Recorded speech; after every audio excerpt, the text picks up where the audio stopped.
se traži cijeli dan i to se malo prije da je nađena jer nije bilo tako da Danas se negiraju ovi strašni zločini u entitetu RS.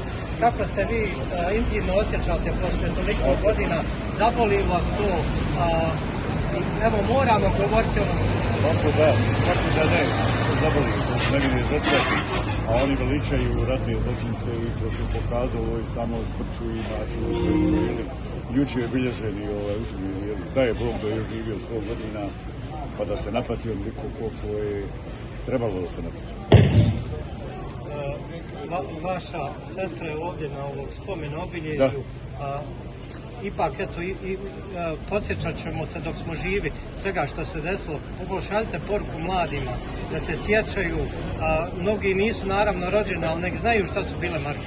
Znate šta je, to je baš i upravo prava poruka da se mladi sjećaju, ne samo mladi, nego svi da sjećaju ovoga događaja i cijeli događaja koji su bili u Bosni i Hercegovini. To je dokaz.